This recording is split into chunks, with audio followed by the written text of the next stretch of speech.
सध्या आम्हाला 2 ठिकाणी रिजेक्शन भेटलाय पोह्यांसाठी. तर आता आम्ही चाललोय 3ऱ्या स्पॉटवरती. बघूया आता त्या स्पॉटवरती तरी आम्हाला आमचा बेस्ट, पुण्यातले बेस्ट पोहे मिळतात का नाहीत. राईट लागेल.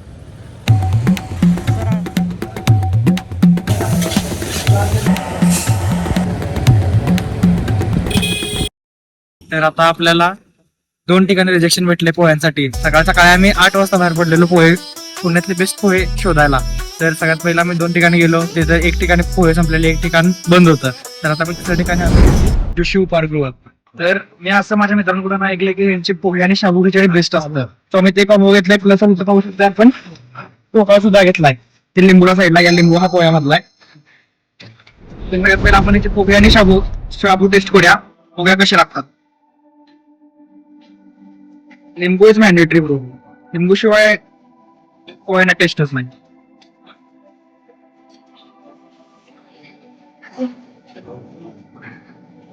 अबे जल्दी बोल, कल सुबह पनवेल निकलना है. टेस्ट बाईट घेऊया. अरे यार, फिर साबुदाणे पण आले.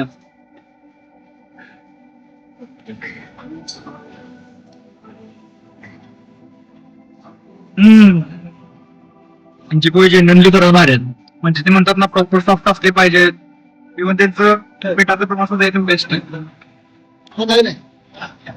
पोहे तर मला आवडलेच.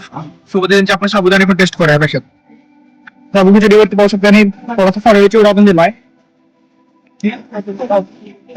Taste check.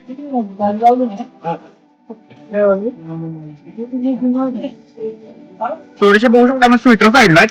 थोडी साखर पण त्यांनी यूज केली आहे. प्लस यामध्ये वाईल्ड मॅश पोटॅटो आहेत, त्याच्यामुळे त्याचा अजून टेस्ट मध्ये खूप भारी वाटायला. तो आता आपण यांची मसाला इडली ट्राय केली. त्याच्यामध्ये मसाला इडली असं काही वेगळं नाही आहे. त्याच्यामध्ये त्यांनी हिरव्या मिरचीचा वापर केलाय, कोथिंबीरचा वापर केलाय.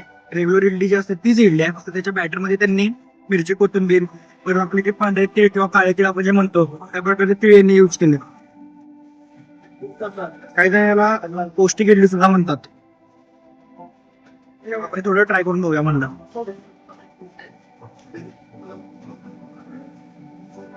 मला आता हिरवी चटणीवर फेमस काय, पण ही चटणी खूप आपण डिश बरोबर खावायची ती बेस्टच लागतो. लाईक ते त्या डिशची टेस्ट एनहान्स करते ही चटणी.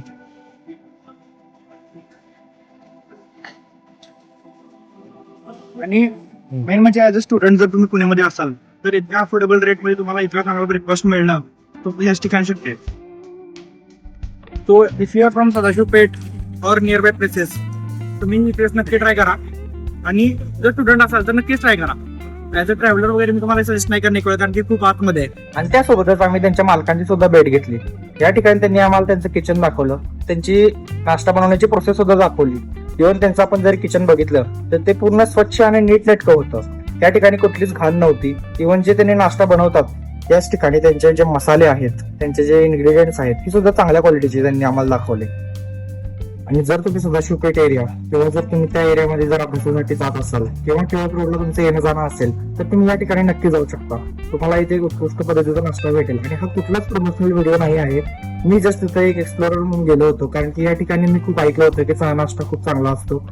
सो तुम्ही सुद्धा हे नक्की ट्राय करू शकता. आणि अशाच प्रकारच्या व्हिडिओसाठी तुम्ही आपल्या पेजला सबस्क्राईब करा.